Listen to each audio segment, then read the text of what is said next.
8h30, 7h31. L'info d'ici, c'est notre reportage long format. Lisa, ce matin, on s'intéresse aux 2000 enfants enlevés à leur famille entre les années 60 et les années 80. Et la plupart sont passés par notre département, même s'ils ont ensuite été envoyés dans d'autres coins de France. C'est pour ça qu'on les appelle les enfants de la Creuse, ces enfants pris en Réunion, envoyés dans les campagnes françaises qui se dépeuplaient. La députée de la Réunion, Karine Lebon, dépose demain une proposition de loi parce que même si l'État a reconnu sa responsabilité, la question de l'indemnisation des victimes reste en suspens, Léo Corcos. C'est le combat d'une vie pour Jean-Charles Cerdagne. À 13 ans, ce Réunionnais a été enlevé à sa famille.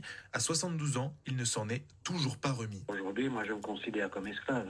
Je venais ici pour faire dessinateur industriel et je me suis retrouvé du jour au lendemain dans une ferme comme esclave. Je suis des barons, quoi. Je couchais dans le grenier, sans confort et tout. J'avais pas droit à leur salle de bain, rien, ni à leur WC. Je faisais dans un seau et vidais ça sur le tas de fumier. J'avais 13 ans à cette époque-là, ça vous marque. Raison pour laquelle il sera demain matin à Paris et il espère que ce sera la dernière fois.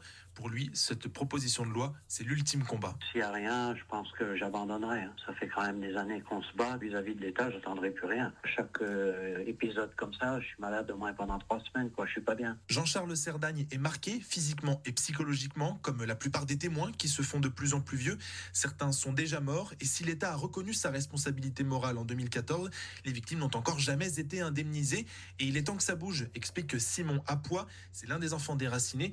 Il est aussi le président de l'association des Réunionnais de la Creuse. Le plus important, c'est quand même d'avoir l'indemnisation pour que les Réunionnais puissent pouvoir vivre un petit peu mieux, pour qu'on puisse tourner la page. L'État a reconnu moralement sa responsabilité. Maintenant, on n'a plus que le projet de l'indemnisation qui finira de clôturer ce dossier. La députée Karine Lebon espère obtenir 20 à 25 000 euros pour chacun des enfants réunionnais de la Creuse. C'est un montant assez symbolique et c'est pourquoi Simon Apois en appelle à l'humanité de l'État et de Manuel Valls, le ministre des Outre-mer. C'est pas le peu d'indemnisation que l'État va accorder à chaque Réunionnais qui va effacer les souffrances qu'on a subies pendant tant d'années. Il peut faire un geste humain par rapport à cette histoire et puis qu'on en termine. Cette proposition de loi arrive peu de temps après les révélations de l'affaire Betaram, mais les Réunionnais comptent justement se servir de ce contexte pour envoyer un signal en faveur de la protection de l'enfance.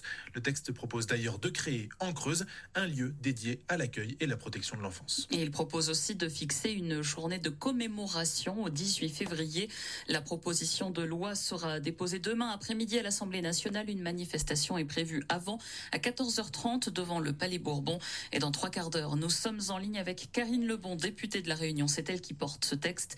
Elle sera notre invitée après les infos de 8h.